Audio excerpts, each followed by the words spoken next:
everyone, and this is my first episode of my podcast, Common Culture. My name is Alyssa, and this first episode is going to be diving us deep into one of the most cultural shows, in my opinion, on any streaming platform, Legendary. A quick recap as to what Legendary is. It is a show showcasing ballroom culture's history, also showing how well and alive it is today. And this is not something new. This is on its third season now, so obviously its success is shown. People are still interested and very much entertained by ballroom culture.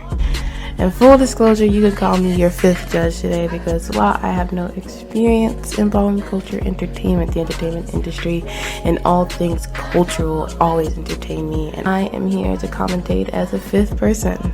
Do not take anything I say too seriously, but I really want to dive deep into what I understand, what I know, as someone who's also part of the queer community, a part of culture that from Birmingham, Alabama, I didn't get a lot of exposure to. What aspects can be translated over into other things outside of just an HBO show? Does it have the potential to truly take ballroom culture and put it on the map? Or is it just something that they'll make a few seasons of and then we'll move on with whatever new trending thing is happening? Let's get into it. So like I said, I'm starting from season 3. I'm going to just start with watching the episodes and kind of giving you a react for each episode. Click in here and there to talk more about certain parts of the episodes if it strikes me, but I'll talk to you guys when I'm done. Episode 1 and 2 are both grand marches. Okay, first things first, we have to talk about Miss I Keep a Job, Keke Palmer. She is similarly to Zendaya, an overall actress, comedian, fashionista, hard worker, and yet really the only difference is color. She's a little darker. To me, the fact that Keke stays at the job, stays at the bag, stays putting out things for people to consume and enjoy, shows me that she has longevity, and I like that. I like that in a new judge, because I think Megan brought a lot of popularity to the show, but you could see that she didn't know a lot about the culture, and I don't know to what extent that Keke knows about it, but I think that an overall entertainer, someone with longevity like her, who's been in the game as long as her, I think she brings that in general. I think that's one thing I noticed in the first season, was I didn't like that they didn't kind of take in their previous scores. It's almost like they forget each week when they score, or each episode when they score, and I wish I would just bring back into the memory, like, hey, I just scored this group this score, so I need to compare it to that score. But also they need to also take into account who they're giving other scores to. So it's always hard when it's the first house, so unless they're like shockingly great, it's really hard for the first house.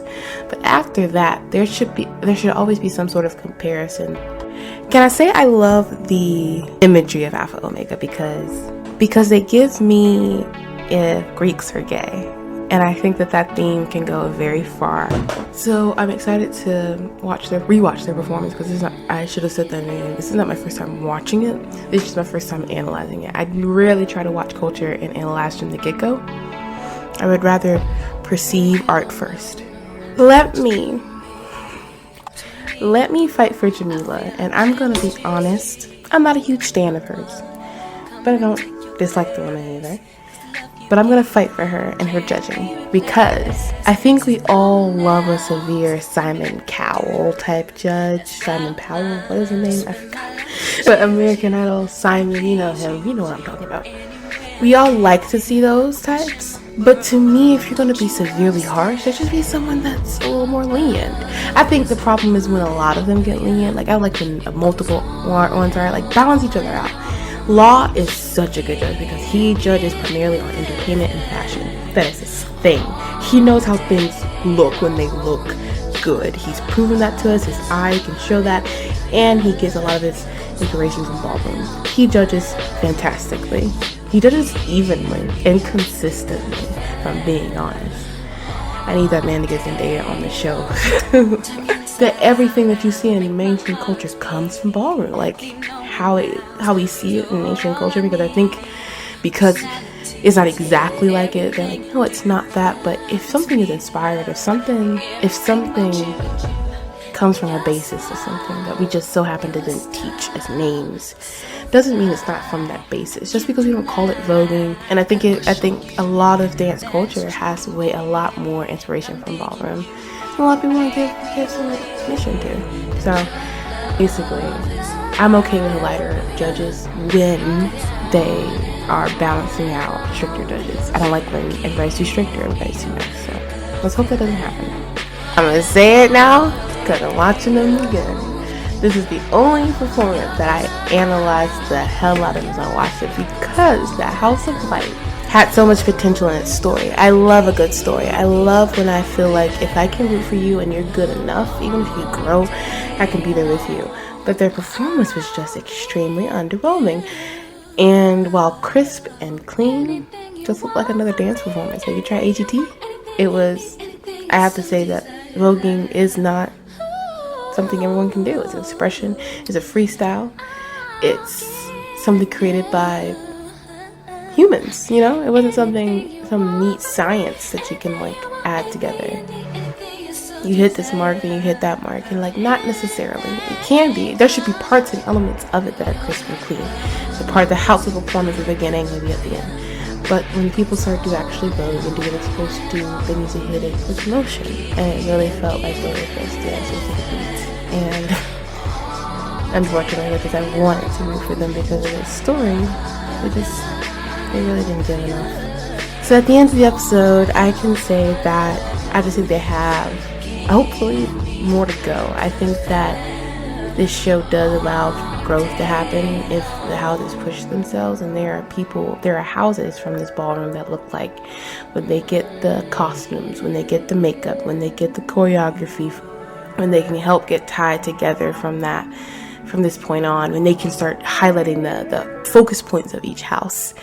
I think that we'll start seeing those shock and wow factors that we kind of felt from season 1. But I think that what I can start talking about now as I go into the second one and rewatch it is the fact that I think that we're just hitting what, I know people may, it's an art, but I feel like sometimes it's a sport. It's a competition. People rank it, people rate it. It's similar to cheer to me. So it can be sort of this competitive nature. So to me, it reminds me of a sport. And I think what happens, especially when sports start to finally get the backing that they deserve, is that at first you're going to see the greats come out and perform. But as you move forward, as you keep asking for more people to come and play, you're probably going to still just see those greats be great until it has the true funding in communities, not just on these grand stages. You're not going to see stars shine yet. And I think that if HBO, wanted to project something into a future that could really be a staple for itself, it would think about going into these communities and giving 50, 25K for ballroom performances, because that ups the ante, and then you can get better judges, you can get better promotions, you can get better everything in these cities, and really let the art form start cultivating itself in the same way a sport does. Eventually, if you go back 50 years ago and watch some basketball, you're going to say that shit sucks. But now, the NBA, top leading sports with revenue. So I think that that's what has to happen, is that if we can match this from the community standpoint, you'll get people who are good enough to go on this show, and you can really have people follow it for decades. So that was my analysis of the first episode. Let's start jumping into the second one. That's part 2 of Grand March. I will say blatantly loud as I talk about Juicy Couture and how much I love them, I have no idea what a Kiki house. I kind of get it. It's like a G League ballroom culture. I love the Couture. I think you can tell if that's what they are, that they have really been training in this, and I love it. I want more. I want to see that more, because if they're the future, if they're the younger generation, that's who they need to put their money behind, because they're the ones who are going to be able to deliver and serve something new and great. So go Kiki houses, go Juicy Couture. They're some of my favorites. I just love their aesthetic, and I love their story, and I love what they bring. And to me, that's what I think about, is how do they sell, and maybe that's too much for me, but I feel like ballroom's still about that. It's about selling at the end of the day, and they sell something to me, and I'm excited to see what it is that I'm seeing in them, but they sell something to me. My favorite house is Yoshi Yamamoto, and I'm saying that right now before I say anything more about episode 2. I'm only halfway through, but I love them. I love their aesthetic for this Grand March. I hope they do super, super well. I really, really love their house. I think this is the one that I learned. 360 flip, trademarked by Naomi. So they're my house to win it all right now. I am agreeing with Jamila, and I'm disagreeing with the rest of the judges when I say that it's okay to give me a taste. I think it might set them up for failure to give 100% Yamamoto, because then they gotta come back for it every week. I think that these judges are big on growth. I don't think starting off with your heavy hitting moves does anything for anyone. Like, also let us grow and watch them. I think for TV, I think it's okay to give us a little taste and be like, okay, I know for a fact I can see more from them, so I'll come back next week and watch them. You know, but I think what I'd rather see is stunning performance, sure, but I think I would be more disappointed than 2 weeks later they're showing those same big stuff when they could have grown to that. So if they're gonna give me a little taste, I'll say I'm okay with that. My sells it for me. Episode 3, we start to have a lot more fun. We finally get into a little bit of a challenge, and we're supposed to be giving queendom and being able to show Leomi's iconic 360 flip. I love how the mother from Yoshi Yamamoto says Jaguars. Obviously, I told you I have been winning the whole thing, and they're the only ones who can hit the 360. I just don't think anyone can compete. Yoshi Yamamoto is one of the few groups that also give the TV a performance. They look at the cameras. They know that they are on TV and they're getting recorded from all angles, so they try to play into that in their performances, and I just love it. So episode 4 was kind of a wash for me because I just didn't really think anyone over excelled in any performances. We get into episode 5, anime. I'm gonna be really interested to see how to their style and to their performance, and I would say at first with Juicy Couture, I was like, do they just think that anime is like vibrant colors or something? But I think they were trying to do a yandere of this very cutesy looking thing, but it's very, very dark. I wouldn't call that anime necessarily, but very, very much inspired by Japanese, Asian cultures. Okay, the House of Revlon, it doesn't have to be simple, but it needs to absolutely be obvious. And obvious does not have to be stereotypical. And that's up for the creatives who are making it to do, you know? And I think that's just where it lacks, that we see what you were going for, but if you're going to do that, you got to give us more creativity. You got to push us even further. Oh no, Yoshi Yamamoto. This is just a hiccup. They'll come back stronger. Because it was, they forgot, or they noticed I think they made a mistake, and then they didn't just run with it. They just completely, okay, let Yoshi Yamamoto give Machiavelli a lesson, because you can see it in her face. You can see it with her whole face. She's just having a hard time realizing you're on a season, but this has already had seasons. At home, yeah, that's gonna get you a lot of 9s. It's gonna get you a lot of 10s, because they know if you're having a bad night, it's just a bad night. They don't have time. They don't have time to ask themselves, did this person have a bad night? Because they have to send someone home. Like, not only are you just losing one of many battles that you can do at home, this is one of the biggest stages for you. How long you're in front of the TV could matter so much to how your house does when it goes home. It's a lot more. There's a lot of people, a lot of money, and a lot of marketing involved. And when that's the case, they have to be so fucking strict as judges. So I really don't think Naomi or any of them want this to be unsuccessful, and therefore your success is vital in that. So I don't think that they want any of these houses to feel like they're not doing well, because at the end of the day, they want you guys to do well, because you guys do really, really well. If you guys perform really, really well up here, they're gonna bring back another season. Another house gets more, and another gets more exposure.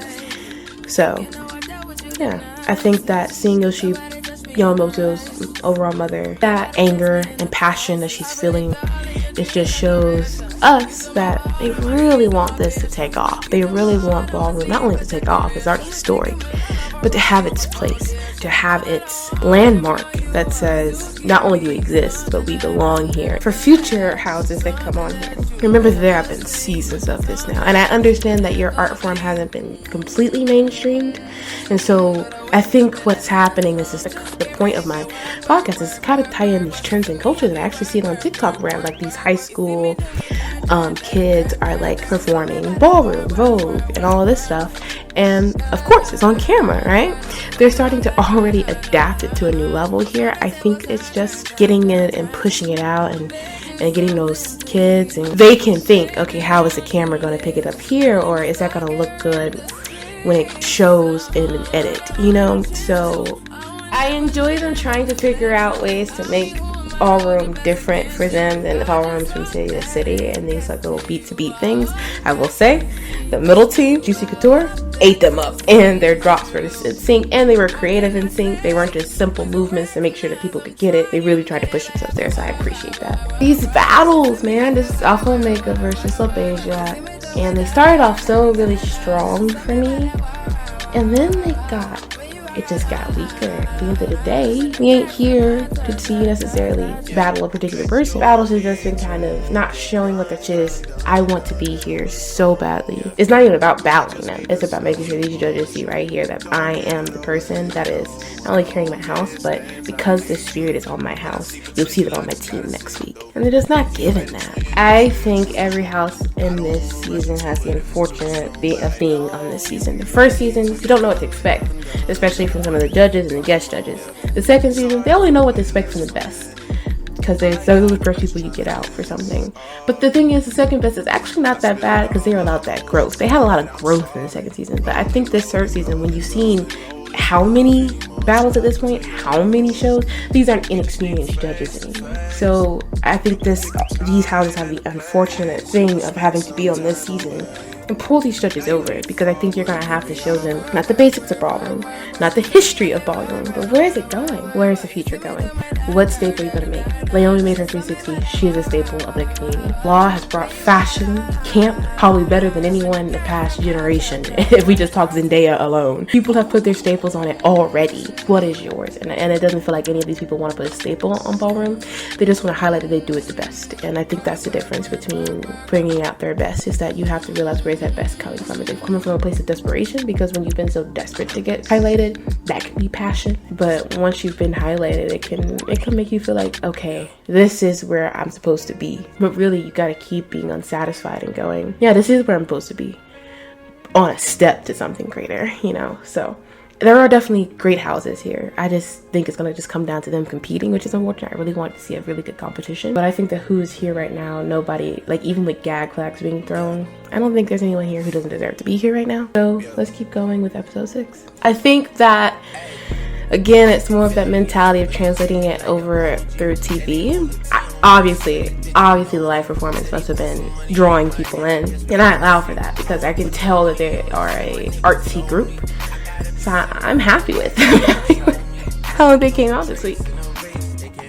Episode 9, a try-on episode. What can we ask the audience to get away with? Do like competitions in between, little playful shows. I would love for them to go into the audience a bit more. They're very talented people in the room. I think that would be really cool for snippets on social media. I think they need to showcase all the talent that they have in that room, not just the ones who came to perform for you, but like the live audience is there for a reason. Right now they really just feel like background. I want to see them participate a little bit more, and I think that this episode was fine to do, trying little tricks and plays, but I could have done without it. Or if you're gonna try something a bit more. I think they tried too hard on the culture. They put a lot of pressure on the culture, like duck walking to a finish line. You know, that felt very like think about what this culture is really about. It's about showcasing talent and an expression.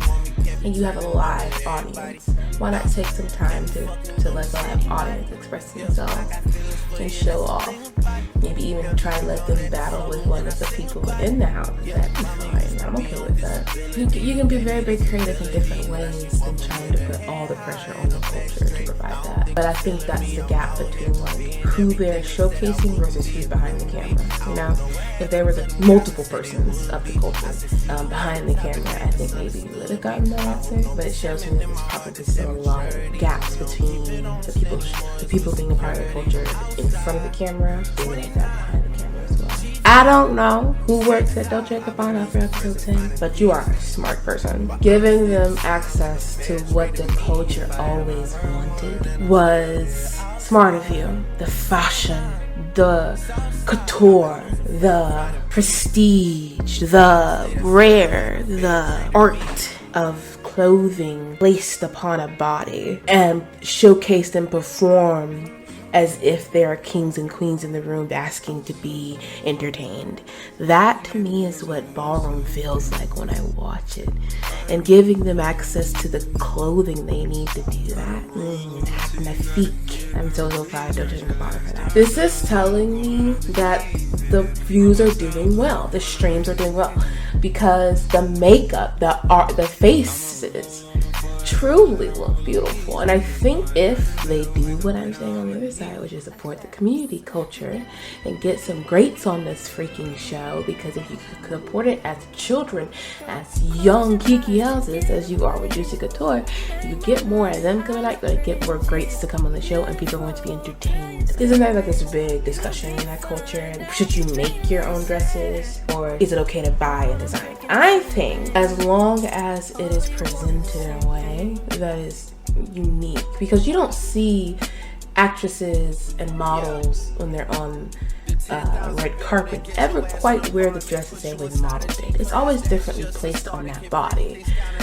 So if you're just picking up a dress and placing it on your body and then letting your body be everything about it, that's not unique at all.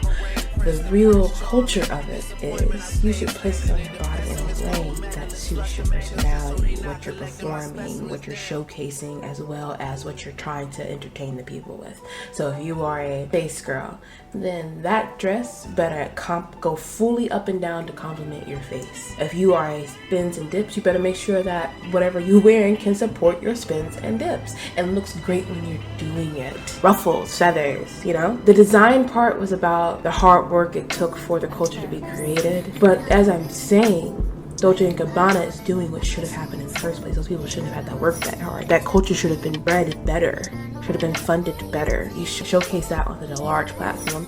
And I feel like this is the first step forward, and that's why I was so excited when I heard Dolce & Gabbana on this episode. So I love this parody culture that we get a lot from in Legendary, but also in general with ballroom, where it's taking something that's like been made already. I don't know why it doesn't come off as corny to see them showcase the Hunger Games in their own way. It looks fab, it looks amazing, it looks beautiful. That is truly something I'm learning myself, you know?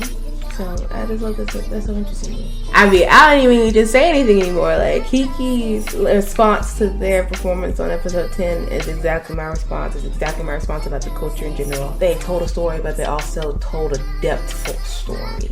Like something where I gotta hear it's a double entendre in expression.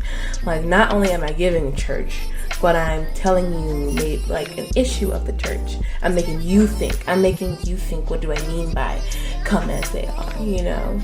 You are exposing, you're pointing a finger at it, you're telling something more than just, you're doing more than just show. Overall, I will say this finale. I think they really did that. I think they should keep that 5 elements battle house down finale the same. I like that. That is good. It basically puts them all on the same even playing field of that episode. So I like it. I like the way it finale. I think that this show has a lot of potential to it. I want more. You know, we have so much ability to do more now. With what we can see, what we can be entertained by, where we can be entertained by it on. But I'm missing I'm missing the liveness. You know, there's nowhere to go in certain places to see this. Those are where you're gonna have the biggest reactions. And I think that we're so used to being bought and sold that we're not. We're missing the true reason we want to be sold those things. I think maybe we've gotten so used to being sold things that we don't need, that we don't remember that there are people who put out genuinely like amazing things that people want to go see. So I think that we just gotta get back to that. But the show could do that easily with just how cultured it is. So I think what it takes to be legendary for this show is to stretch its hands outside of just the people asked to be on the show, push it to truly be something where it's a showcase, a standard, make other people want to create shows that showcase it, make America's Got Talent, say, hey, this is something that people want to see. I know we're not used to seeing it, but over here HBO is showing that it's obviously something people want to see. Like, you push it, put more behind it, because if you want this show to not just be something amazing but something legendary, I think that's what you're gonna have to do. Thank you for listening to my first episode of Common Culture. I am Alyssa, otherwise known as Alyssa's TV.